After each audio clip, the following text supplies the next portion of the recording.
92వ కీర్తన 10వ మాట. గురిపోతు కొమ్ము వలె నీవు నా కొమ్ము పైకెత్తితివి, క్రొత్త తైలముతో నేను అంటపడితిని. కీర్తనాకారుడు ఈ రీతిగా సెలవిస్తూ ఉన్నాడు. గురిపోతు కొమ్ము వలె నీవు నా తలను పైకెత్తితివి. ఈరోజు ఈ మాట ద్వారా మనందరితో దేవుడు మాట్లాడుతున్న మాట ఏంటంటే, ఆయన మీ తలలను పైకెత్తబోతా ఉన్నాడు.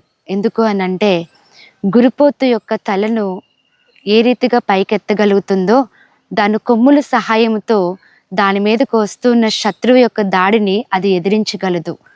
సింహాలు, పులులు, తోడేళ్ళు అలాంటివన్నీ కూడా వచ్చి గురిపోతు మీద దాడి చేసినప్పుడు ఆ దాడిని ఆ కొమ్ములతోనే అది పైకెత్తి వాటిని పారిపోయేలా చేయగలదు. అదే రీతిగా నీవు ఆత్మ బలాన్ని కలిగి ఉన్నట్లయితే, ప్రార్థన బలాన్ని కలిగి ఉన్నట్లయితే, విశ్వాస బలాన్ని కలిగి ఉన్నట్లయితే దేవుడు ఖచ్చితంగా నీ తలను పైకెత్తడానికి దేవుడు ఇష్టపడతా ఉన్నాడు.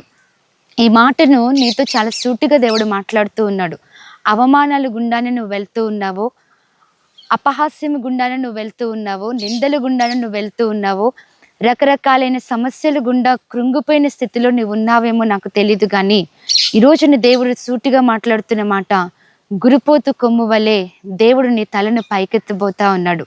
దావీదు యొక్క తలను దేవుడు పైకెత్తిన దేవుడు ఈరోజు నీ తలను కూడా పైకెత్తడానికి ఇష్టపడతా ఉన్నాడు.